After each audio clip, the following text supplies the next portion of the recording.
રહ્યા છો વાયન ન્યૂઝ. હવે જોઈએ અગત્યના સમાચાર. વડોદરા કલેક્ટરની આગેવાનીમાં યોજાઈ બેઠક. દેશભરમાં આજરોજ યોજાનારી છે મોક ડ્રીલ. મોટા ઔદ્યોગિક એકમોને જોતા ગુજરાતનું વડોદરા છે સૌથી સેન્સિટિવ A1 કેટેગરીમાં આવે છે આ શહેર. 45 સ્થળો પર સાંજે 4 વાગે વાગશે સાયરન. તેવી જ રીતે સાંજે 7:30 વાગે શરૂ થશે અંધારપટ. આ દરમિયાન વાહનોની લાઇટો બંધ કરવા કરાયું સૂચન. કલેક્ટર દ્વારા સંબંધિત અધિકારીઓ સાથે જોડાઈ રહી છે બેઠક. આ બેઠકમાં પોલીસ કમિશનર નશોમા કુમાર, મેયર પિંકીબેન સોની, સાંસદ હેમાંગ જોશી ઉપરાંત ધારાસભ્યો સહિતના અગ્રણીઓ રહ્યા હાજર. રાત્રિના સમયે યોજાઈ મેરેથોન બેઠક. સાયરન અને અંધારપટને લઈને લોકોને સતર્ક રહેવા કલેક્ટરે કરી અપીલ.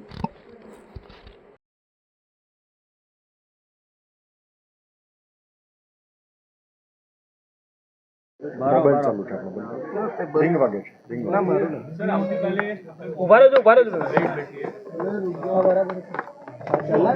વડોદરા વાસીઓને કયા પ્રકારનું આયોજન છે અને કઈ રીતથી પબ્લિકે રિસ્પોન્ડ કરવાનું છે આ મોકડ્રીલના સમય ઓપરેશન અભ્યાસ અંતર્ગત કેન્દ્રીય ગૃહ મંત્રાલય મારફતે જે આપણને માર્ગદર્શિકા મળી છે એ મુજબ આવતીકાલે 7 તારીખે આપણે સમગ્ર રાષ્ટ્રમાં આ સિવિલ ડિફેન્સ અંતર્ગતની મોકડ્રીલ કરવા જઈ રહ્યા છીએ.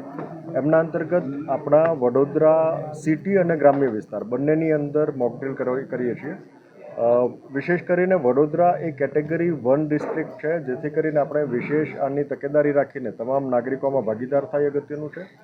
મોકડ્રીલનો મુખ્ય ઉદ્દેશ તમામ નાગરિકોને જાગૃતતા ફેલાય, સાથોસાથ સતર્ક રહે એ દિશાનો પ્રયત્નનો ભાગ છે. વિવિધ વિભાગો અને તંત્ર આમાં વિશેષ કરીને પ્રયત્નશીલ થાય, એમની પ્રિપેર્ડનેસ ચકાસાય, એમનું ઇવેલ્યુએશન થાય અને એમના ગેપ્સ આઈડેન્ટિફાઈ કરીને ભવિષ્યમાં એ ગેપ્સ આપણે કઈ રીતે પ્લગ કરી શકીએ એ દિશાના વિશેષ પ્રયત્નો આ મોકડ્રીલ મારફતે થવાના છે. મોકડ્રીલની અંદર ખાસ કરીને નાગરિકો માટે જે 2 એક્સરસાઇઝ થવાની છે. એક આપણે એર સાયરન વગાડીશું, જે એર સાયરનના મારફતે લોકોને માહિતી આપશે કે આ સમયે કોઈ ડેન્જર છે, હવાઈ હુમલો થવાની શક્યતા હોય અથવા તો અન્ય પ્રકારે કોઈ આપદા હોય તો એ કિસ્સાની અંદર આપણે લોકોએ કઈ રીતે બિહેવ કરવું એ એર સાયરનના મારફતે આપણે ધ્યાન દોરીશું. સાથોસાથ આપણે રાત્રિના સમયે 7:30 થી 8 દરમિયાન બ્લેકઆઉટ કરવા જઈ રહ્યા છીએ, જે દરમિયાન લોકો વોલ્યુન્ટરી પોતાના ઘરની ઇલેક્ટ્રિસિટી બંધ કરશે. જો વાહન ચલાવતા હોય તો સાઈડમાં થોડો સમય ઊભો રહીને એમના વાહનોની લાઇટ બંધ કરશે. લોકો એમના ઘરને લાઇટ આવશ્યકતા મુજબ વાપરશે, પણ સાથોસાથ એવી રીતે એમને ઢાંકશે જેથી કરીને બહારના ભાગમાં કોઈ લાઇટ ના જાય. લોકો અને આપણા તંત્ર આમની અંદર એક સાથે જોડાઈને આને સફળ બનાવીએ એ દિશાનો સહિયારો પ્રયત્ન કરવાનો છે. સાથોસાથ આપણે 3 લોકેશન વડોદરાની અંદર આઈડેન્ટિફાઈ કર્યા છે, જે આપના મારફતે તમામ લોકો સુધી એમની માહિતી પહોંચે. ઇનઓર્બિટ મોલની અંદર, મંજુસર GIDCની અંદર અને મકરપુરા ONGCની અંદર આપણે વિશેષ ડ્રીલ કરવા જઈ રહ્યા છીએ, જેમની અંદર આપણે evacuation plan, mass casualty plan, fire exit plan વગેરે એક્ઝિક્યુટ કરીશું. અને એમના અંતર્ગત આપણી તૈયારીઓ ખાસ કરીને એમની અંદર વિવિધ સરકારના વિભાગો જોડાઈને એમની વચ્ચેનું સંકલન, એમની તૈયારીઓ આપણે એ પણ ચકાસવા જઈ રહ્યા છીએ. આ સમગ્ર પ્રક્રિયાનું આપણે ઇવેલ્યુએશન પણ કરીશું અને ભવિષ્યમાં આમાંથી આપણે શું સુધારા વધારા કરી શકાય એ દિશાનો પ્રયત્ન આ મોકડ્રીલના મારફતે કરવાના છીએ. આપનો મારફતે વિશેષ હું એ કહેવા માંગીશ કે આ મોકડ્રીલ લોકોને જાણ કરતી અભ્યાસ છે. આમની અંદર માત્ર વોલ્યુન્ટરી છે, અમને ક્યાંય આપણે ફોર્સફુલી ઇમ્પ્લિમેન્ટ નથી કરવાનું. લોકો સુધી માહિતી પહોંચાડવાનું કામ આપ વિશેષ કરશો એવી અપેક્ષા સૌની આગળ રાખું છું. સાથોસાથ આપણે કોઈ ઇમરજન્સી કે ઇસેન્શિયલ સર્વિસ ખોરવાય નહીં એ બાબતની તકેદારી પણ આ મોકડ્રીલ દરમિયાન રાખવાની છે.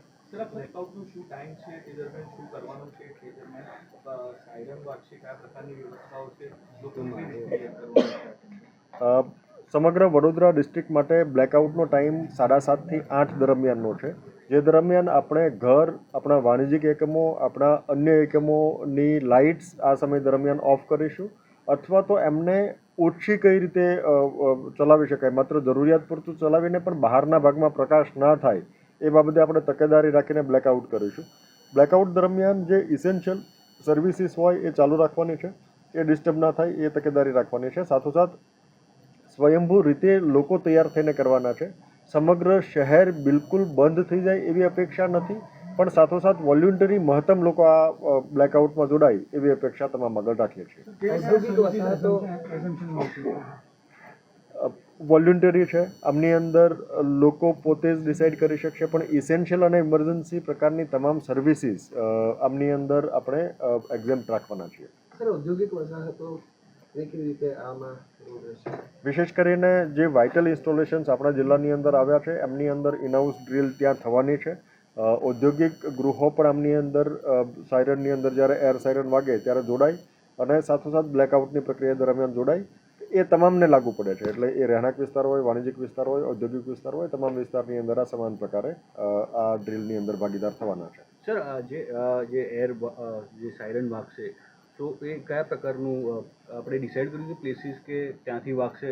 It will be audible to public? Air siren જે છે આપણે સામાન્ય રીતે જે વોર સાયરન કહીએ છીએ એ સિટીની અંદર અલગ અલગ જગ્યાએ લાગેલી છે. એ ભાગે આપણે 10 જગ્યાએથી આ પ્રકારે સાયરન વાગે છે, જે 2 થી 5 કિલોમીટરના રેડિયસમાં સંભળાતી હોય છે. આ સિવાય આપણે આ સમય દરમિયાન મોક ડ્રીલ દરમિયાન આપણે અન્ય સાયરનનો પણ ઉપયોગ કરીશું, જે ફાયર સાયરન હશે એનો ઉપયોગ કરીને એ મારફતે પણ આપણે સાયરન વગાડીશું. અગત્યનું એ છે કે આ પ્રેક્ટિસ માટેની મોક ડ્રીલ છે, જેમના અંતર્ગત આપણે દરેક જગ્યાએ વોર સાયરન જરૂરી નથી. કોઈ ગ્રામીણ વિસ્તાર હોય તો ત્યાં ઉપલબ્ધ સાયરનના આધારે પણ આપણે આ ડ્રીલ કરી શકાશે. અગત્યનું એ છે કે તમામ પ્રાથમિક જાણકારી મળે એ દિશાનો પ્રયત્ન આ સાયરનના મારફતે કરીએ છીએ. કોઈને અસમજ હોય તો કોઈ ટોલ ફ્રી નંબર જાહેર કરવામાં આવ્યો છે? આપણે સામાન્ય રીતે જિલ્લાની અંદર જે ડિઝાસ્ટર કંટ્રોલ રૂમ છે એમની માહિતી પણ આપની સાથે શેર કરી દઈશ, જે 24/7 કલાક ચાલુ જ હોય છે. જે માહિતી પણ આપણે એમની અંદર કોઈ એવી દુવિધા પ્રશ્ન થતી હોય અથવા તો કોઈ સમસ્યા થતી હોય તો એમાં આપણે જાણકારી આપી શકીએ. શહેરી વિસ્તારની અંદર વિશેષ કરીને પબ્લિક એનાઉન્સમેન્ટ સિસ્ટમના મારફતથી પણ માહિતી આપીશું. આપણા જે ફાયર ટેન્કર છે એમના મારફતે પણ એમની અંદર પબ્લિક એનાઉન્સમેન્ટ સિસ્ટમ છે એમના મારફતે પણ માહિતી આપીશું. અન્ય આપણા જે વિભાગોની અંદર આ વ્યવસ્થા છે એ પણ એમના મારફતે માહિતી. અગત્યનું એ છે કે તમામ વિભાગો મારફતે એમના પોતાના ઉપલબ્ધ સંસાધનોને એમની અંદર જોડાઈ અને આ અવેરનેસ ડ્રાઈવ કરશે એ દિશાનો પ્રયત્ન વહીવટીતંત્ર અને ડિઝાસ્ટર મેનેજમેન્ટની દરેક ટીમ મારફતે કરવામાં આવશે. સેન્સિટિવ વિષય છે, મોકડ્રીલ જે આપણે સમજી શકીએ. પબ્લિકને શું અનુરોધ કરવા માંગશો? શું તકેદારી તકેદારી શું રાખશે? વડોદરાના નાગરિકોને વિશેષ અપીલ એ કરું છું કે આપણે આ મોક ડ્રીલની અંદર ભાગીદાર થઈએ, મોક ડ્રીલના ઉદ્દેશોને સમજીએ અને Subscribe now and press the bell icon. Never miss an update.